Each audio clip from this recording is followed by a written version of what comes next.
racing, Nalgo's members to Newpie, COSI's members to Newpie, any other unions members to Newpie. And so when I suggested, well, perhaps we ought to start getting together and have one big union for the public services, lots of people said, hey, we don't want any of that. Those were people in Newpie. People in Nalgo were saying, hey, we don't want any of that. And in COSI, it took quite a while before we could get all three organisations talking. And there was a lot of hard talking.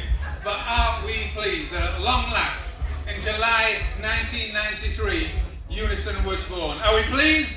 Yeah! Now this has not been a great week in some ways for trade unions. I just want to say, we have to stand up more and more just for trade unionism, you know. Not just for public services, though that's vastly important, but we have to stand up for trade unionism and what it's about. There was a woman, she died recently, give me her name. Oh yeah, no, I'm not going to mention it again.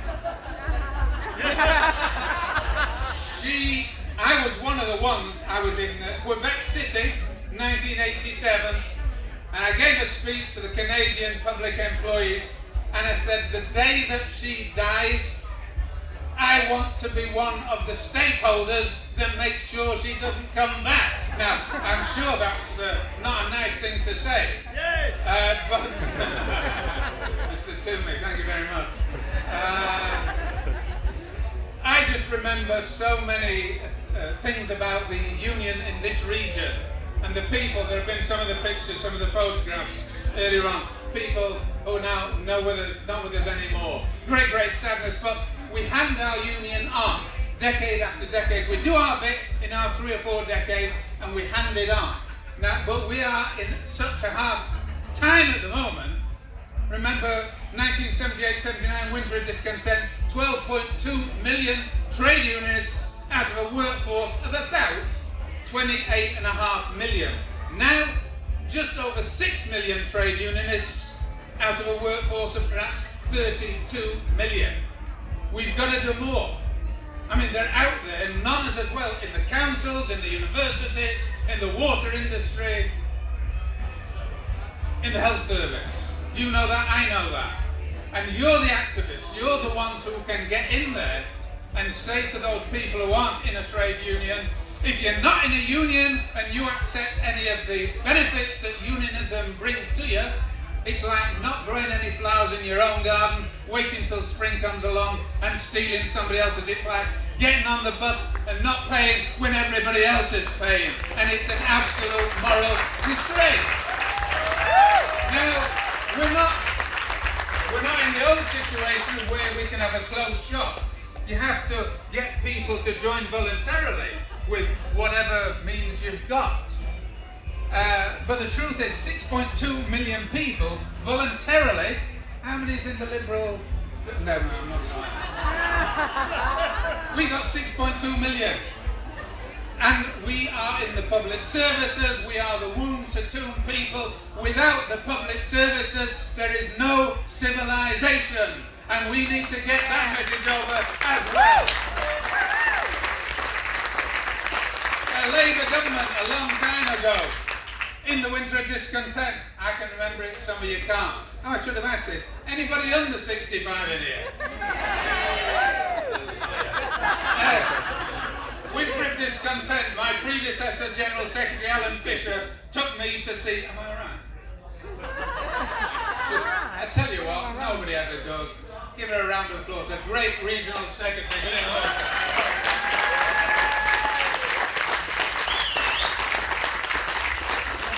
Actually, I don't know that nobody ever applauds her, but I just thought I'd say it. After all, you're not going to invite me to the 40th, are you? In fact, this may well be the way I feel. Anyway, no. I was brought up during the winter of discontent. The general municipal workers, you remember that? Used to be a big union. The general municipal workers, they had their people, their grave diggers in Liverpool, who weren't burying the dead. And our Newpie grave diggers weren't doing it in Manchester. And what he said to me, I was a bit slicker in those days, he said, what about the dignity of the dying? Now, our grave diggers in Manchester were digging through The snow, January 79, digging through the turfs, 6 feet down through gravel, and they were getting paid a pittance, and I had the nerve to say to him, Secretary of State, not just what about the dignity of the dying and the dead, what about the dignity of the living? And that's still what we're on about, isn't it? That's what we're on about. Our hospital, 65 years today, 1948, I was born before that, as most of you were, as I said. Or you've had a very, very bad night or two, which is quite possible. Somebody said to me, haven't they spent a lot of money in this Eastern Region on this too? I tell you what, every penny that pulled you people together this evening, it was worthwhile, not for the speeches, but because that's what we are. We are a collective trade union, and we're proud of it. And we're proud of it.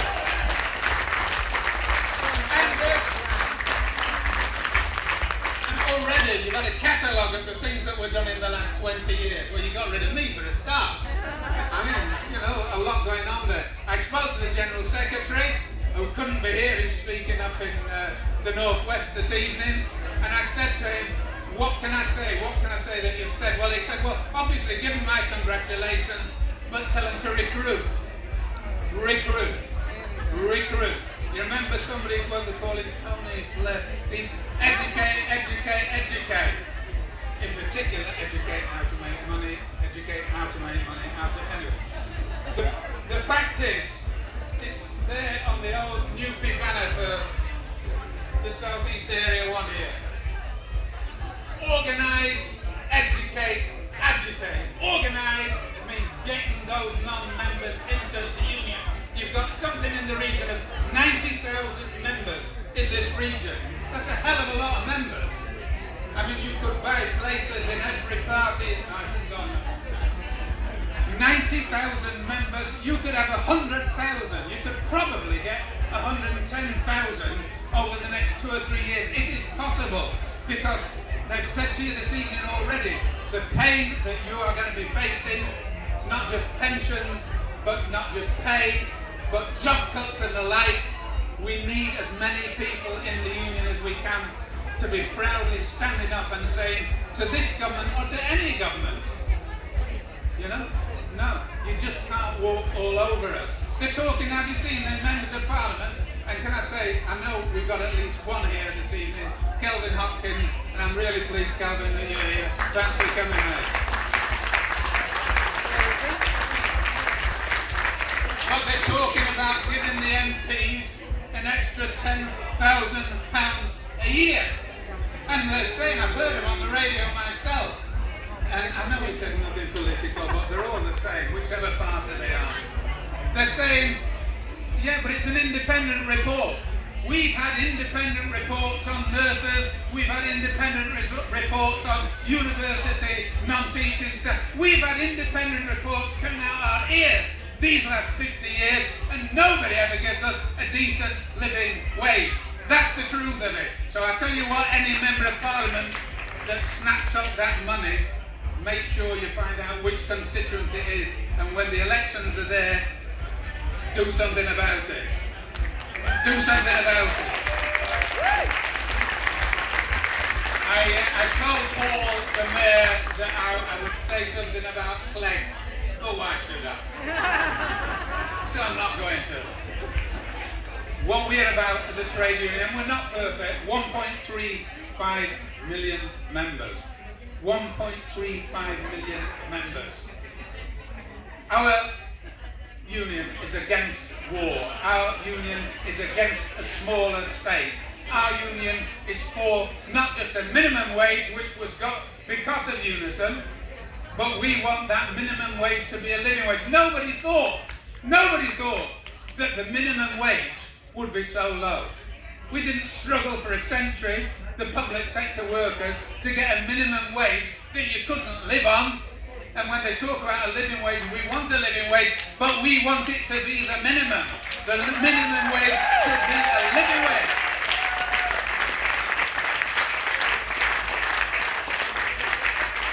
Nelson Mandela We were one of the first organisations to support Nelson Mandela, and now possibly at death's door, and you've heard all the stuff that's going on there.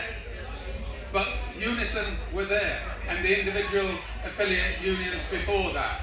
Secondly, 1993, those of you who remember, we had a young man in South London stabbed to death, Stephen Lawrence. This union, within weeks, had put thousands of pounds into the campaign that his mum and dad set up, and we were the people, right from the word go, that said, we've got to get to the bottom of this.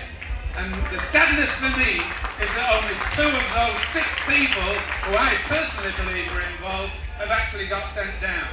And perhaps we ought to keep watching that space. Why do I say that? Justice denied is justice, justice delayed is justice denied. Today, we found out another young black guy shot by a member of our police force, 8 years ago, 9 years ago. It was found not to be lawful, not to be legal. And I'm not having to go at the police, although let's be fair, they're not perfect themselves. The members of Parliament, apart from the ones who are here, some of them are a bit suspect too, expenses and the like. They're going on this week about the trade unions and about Unite, you know. But there is something in that Unite line which is in me and in you as well. We want to see members of Parliament that properly represent every class in the country. Not just with the best will in the world to Thompson, a brilliant organisation, but not just lawyers, not just barristers, not just solicitors. We are the people. Without us, there isn't any society. There's no civilization. Whether it's sewage workers, have we got any sewage workers? Well, I mean, you shouldn't be ashamed, right? You know, with the best will in the world, without them, you are really deep in it. My word. There was a bit of a joke. I don't know if now go right. Anyway, it was a Newpie lad. He was taken on to the local sewage works in South Yorkshire. Not at Snaith, Paul, you're all right. He was only 16. He was only going to be there for 4 weeks. And they had a now-go foreman. And at the end of the first week, he handed in his little notes on which he'd written down his hours. And on the Monday morning, the now-go lad said, "Hey, come here, James. Is that your signed sheet for last week?" He said, "Yeah." He said, "What you put on here, on the screens, shoveling shit." He said, couldn't you have said something rather better than that? Couldn't you have said excavating excrement?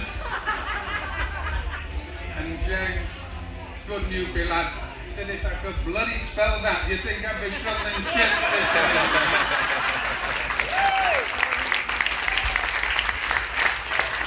We've actually got rid of that sort of class consciousness in UNISON. We're all workers, we're all together, we've had 20 years.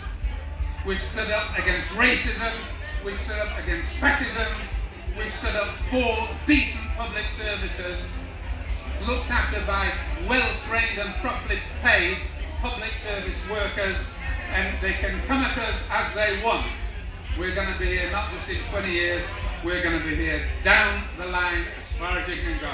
I think you've had a great time here, not from me and the rest of the speakers, just by being in UNISON, just by remembering you're only 20. And if you want to do things tonight that you did when you were 20, be very, very careful.